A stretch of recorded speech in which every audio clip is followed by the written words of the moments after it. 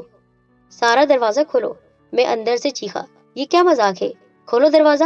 کس نے بند کیا ہے؟ میں نے بند کیا ہے، سارا کی آواز آئی۔ اس لیے بند نہیں کیا کہ اسے کھول دوں۔ یہ اسی طرح بند رہے گا اور تمہیں اب اسی کمرے میں رہنا ہے۔ اس کی یہ بات سن کر میرا تو دماغ ہی گھوم گیا۔ سارا، کہ تم پاگل ہو گئی ہو؟ یہ کیا کر رہی ہو؟ جلدی کھولو، یہ کیا بچپنا ہے؟ اس کے بعد بالکل خاموشی۔ شاید وہ دروازے کے پاس سے ہٹ گئی تھی۔ میں دروازہ پیٹتا رہا لیکن کوئی آواز نہیں آئی۔ میں ایک طرف بیٹھ کر صورتحال پر غور کرنے لگا۔ جو کچھ بھی تھا وہ حیرت ناک ہی ہو سکتا تھا۔ وہ ایسا کیوں کر رہی تھی؟ وہ تو میری بیوی تھی۔ میں نے اس سے محبت کی تھی۔ ہم نے ایک ساتھ بہت اچھے دن گزارے تھے، بلکہ گزار رہے تھے۔ ان دنوں کے درمیان کبھی بھی ایسا اظہار نہیں ہوا کہ وہ اس قسم کی کوئی گھٹیا حرکت کرتی، اور ان دنوں کے درمیان کبھی بھی ایسا اظہار نہیں ہوا تھا کہ وہ اس قسم کی کوئی حرکت کرے گی۔ یہ کسی قسم کی شرارت بھی نہیں ہو سکتی تھی۔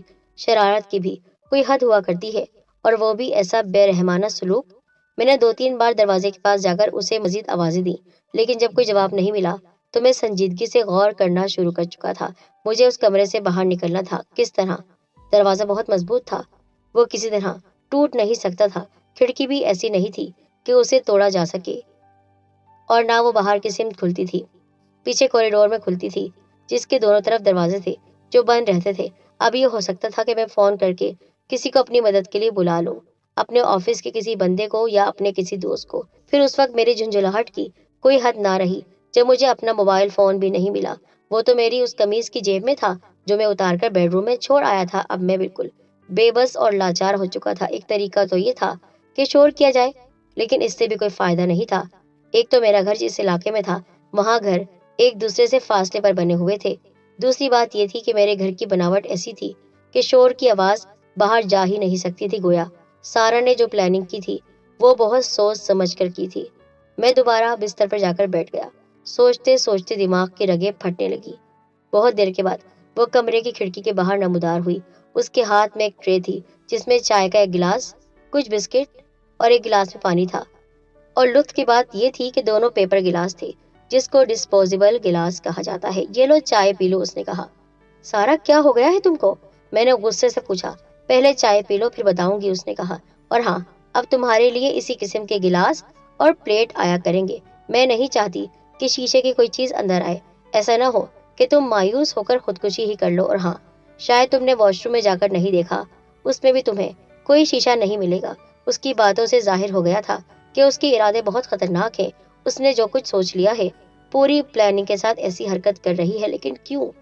اس سوال کا جواب مجھے نہیں مل رہا تھا۔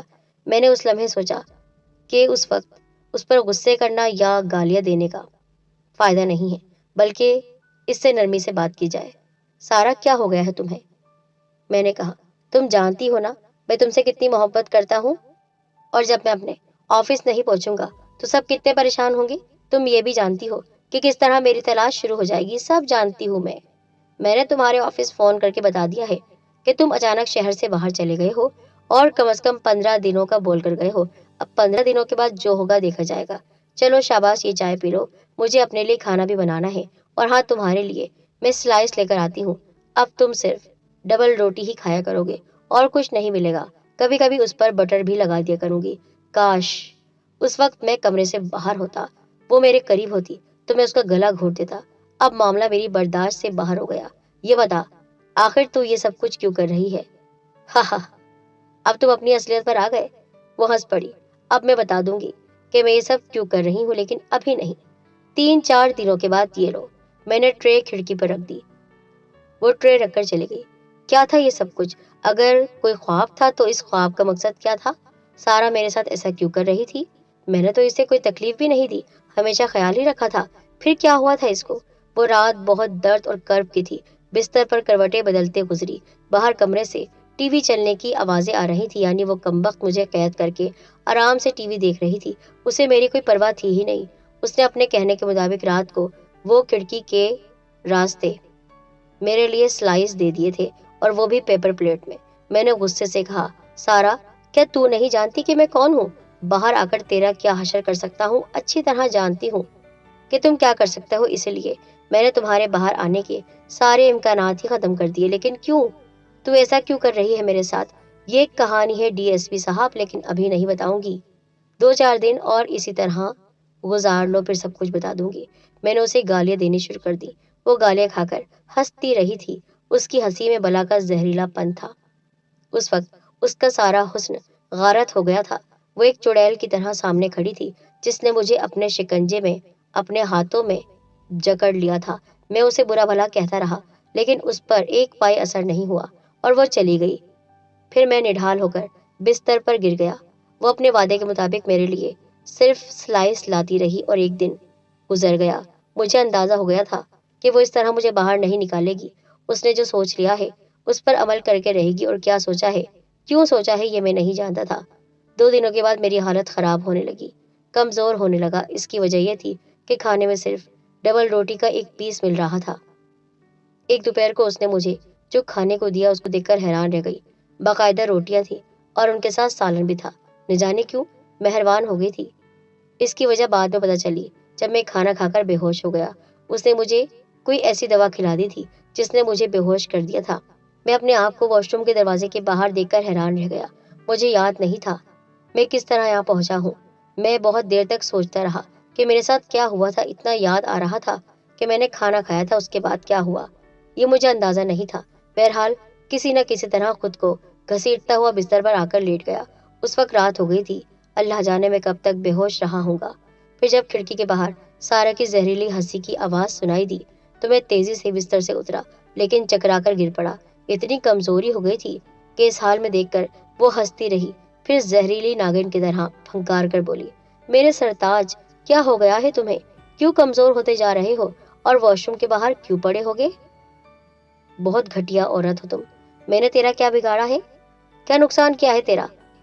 سن لے کہ تو نے میرا کیا نقصان کیا ہے، اس نے کہا۔ تو نے میری ساری خوشیاں غارت کر دی ہے۔ تو نے میری محبت مجھ سے چھین لی ہے۔ تو نے میرے سارے خوابوں کو اپنے ظلم اور ستم کا شکار بنا لیا ہے۔ میرے سپنے چور کر دیے ہیں تو نے۔ جو کچھ تو کہہ رہی ہے وہ میری سمجھ میں نہیں آ رہا۔ لے سن لے کہ میں تیرے ساتھ ایسا کیوں کر رہی ہوں، اس نے کہا۔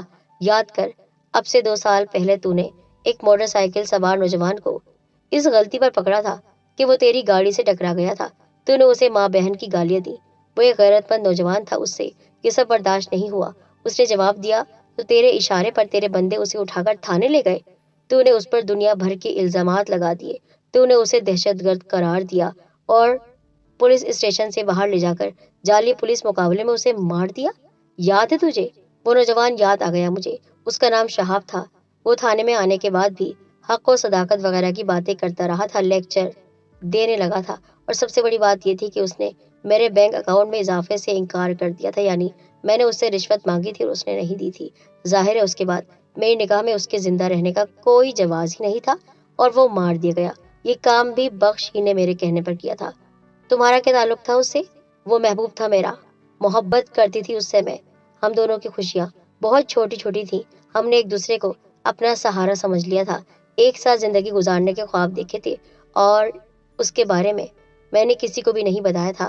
میرے ابو بھی نہیں جانتے تھے، کسی کو معلوم نہیں تھا۔ میں اس کو ابو سے ملوانے جا رہی تھی کہ یہ حادثہ ہو گیا، مر گیا وہ۔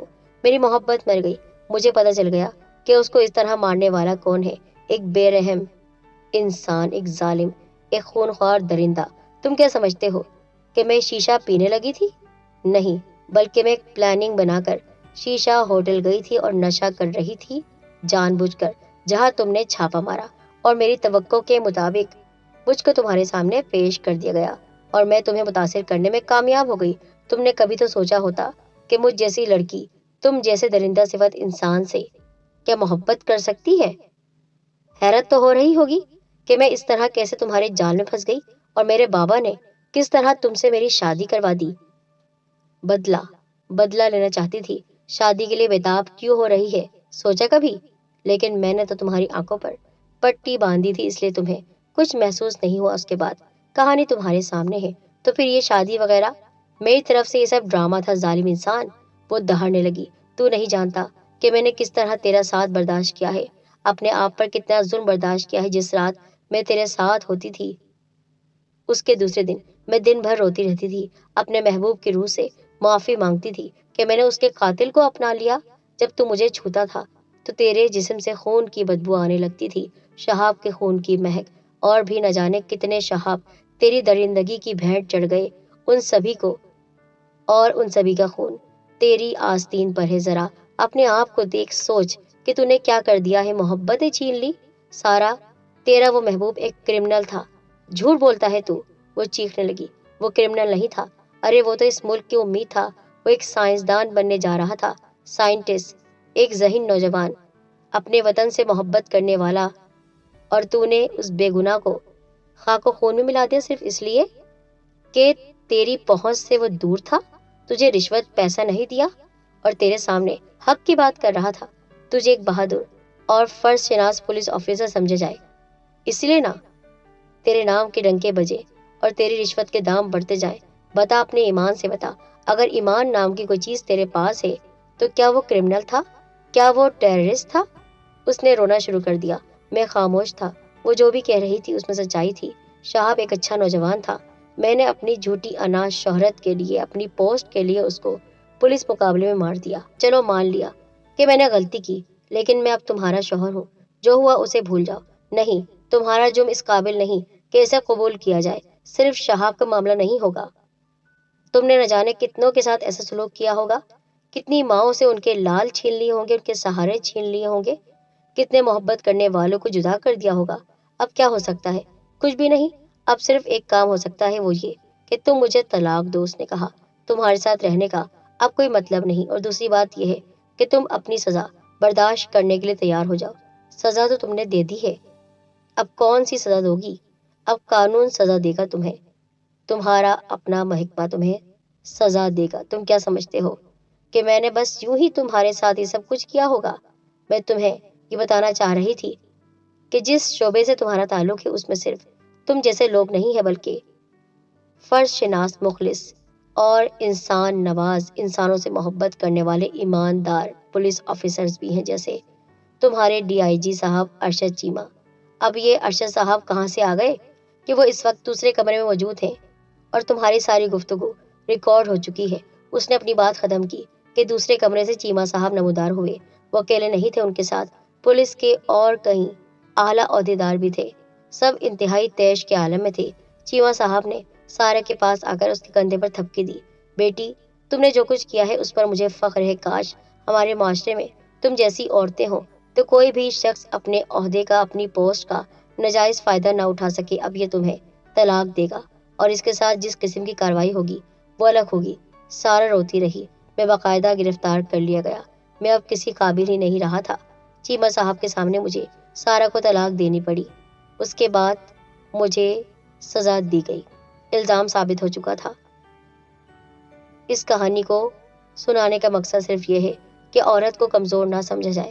وہ جب اپنی محبت اور حق کے لیے جنگ کرنے پر آمادہ ہو جائے تو پھر مجھ جیسا ظالم درندہ صفت انسان بھی اس کے سامنے کوئی حیثیت نہیں رکھتا۔